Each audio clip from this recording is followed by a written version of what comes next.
భూభారతి బిల్లుకు శాసనసభ ఆమోదం తెలిపింది. చర్చను ప్రారంభించిన రెవెన్యూ మంత్రి పొంగులేటి శ్రీనివాసరెడ్డి ధరణిలో అక్రమాలు చేసి లాక్కున్న ఆస్తులను స్వాధీనం చేసుకుంటామన్నారు. భూభారతి వల్ల ప్రజలు, పేదలు, రైతులకు న్యాయం జరుగుతుందని వివరించారు. అనంతరం మాట్లాడిన మజ్లిసు సభ్యుడు అక్బరుద్దీన్ ధరణి పేరుతో వేల ఎకరాల ఎస్సీ, ఎస్టీ, ఎస్ఐన్, అటవీ భూములను ఆక్రమించారని ఆరోపించారు. బీజేపీ, సిపిఐ సభ్యులు ధరణి పోర్టల్లోని లోపాలను ఎత్తి చూపాయి.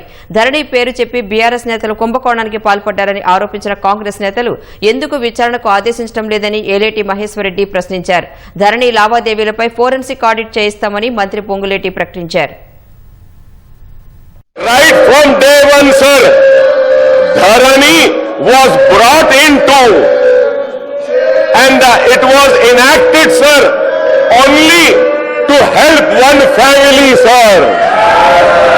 Bharati bill is that lot of irregularities has happened and the people responsible for the irregularities is again one family, sir.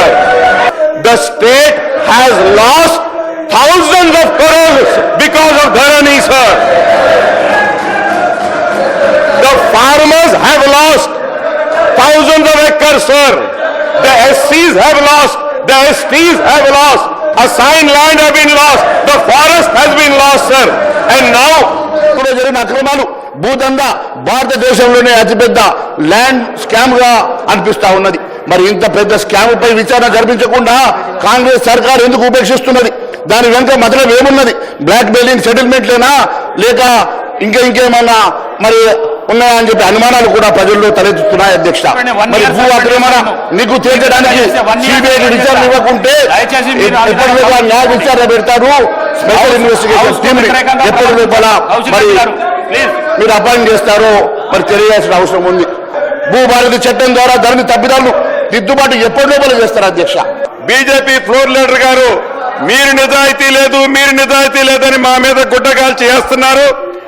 గౌరవ సభలో ఉన్న ముఖ్యమంత్రి గారి అనుమతితో, అదే రకంగా మా సహచర మంత్రుల అనుమతితో, అదే రకంగా ఈ సభలో ఉన్న సభ్యులందరి అనుమతితో ఫోరెన్సిక్ ఆడిట్ ని ఏర్పాటు చేయడం జరుగుతుంది. అధ్యక్ష, ధరణి పేరుతో అవకతవకలు ఆర్థిక పరమైనవి జరిగాయో, ధరణి పేరుతో పేదవాళ్లకు చెందిన ఆస్తులు ఆనాటి ప్రభుత్వం కొల్లగొట్టిందో వీటన్నిటినీ కూలంకుషంగా పరిశీలించి ఆనాటి దొరలు ఎవరైతే వారి స్వార్థం కోసం ఈ ధరణి కాన్సెప్ట్ ని తీసుకొచ్చి మోసం చేశారో ప్రజలని, ఆ ఆస్తులన్నిటినీ తిరిగి పేదోళ్ళకిచ్చే కార్యక్రమాన్ని ఈనాడు చేపట్టడం జరుగుతుంది. అధ్యక్ష.